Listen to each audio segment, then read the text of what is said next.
The subtleties, like when it comes down to like gaining an advantage, I think you are never going to be the physically most gifted guy in the field. It's just not possible. These guys are all studs, freaks, you name it, right? So you have to find your advantage and what you're good at. To me, like my ability to take in a play and what's going to happen and let my instincts take over and let me go just go play really set me apart for part of my career where I was able to separate myself, and was because I was able to know what they're going to run at a certain set. So when you break down a film, like there's so many things to look at, but I'm looking at the quarterback's feet. I'm looking at the depth of the running back and his eyes. I'm looking at every alignment. I'm seeing if it's light hands, heavy hands. I'm looking at if one of the guards is set back a little further than the other guard because he might be trying to pull and clear.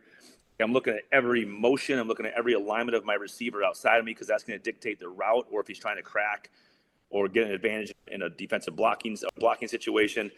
Is that tight end like a half step removed than normal because he's trying to release and get out and get away from the defensive end for a pass route? Like those subtleties, there's millions more, right? But the idea is like, how do I take film and take motion, sets, alignments, depth, and reduce their playbook down to 10%, 5%, to now I know within a mean of 5 to 10 plays what they could do on this, all while happening within a second or two pre-snap, and then adjusting on the fly and making a play.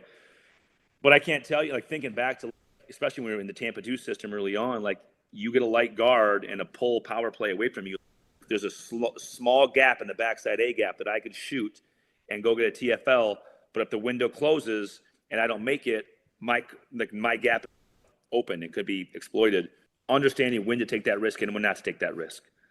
If you take that risk, you better make the play. If you make that play enough, pretty soon they pay you to keep making that play. So just assessing those risk categories to I can't just go out on a limb to go make a play and leave my brothers out to dry, but there's these small windows of time where you can put perfect footwork, see that guard pull, shoot that gap hard, get that other guard arm off of you and make that play in the backfield. Everybody goes crazy, but nobody saw the work put in to get that done in film, in study, and then to go make the play.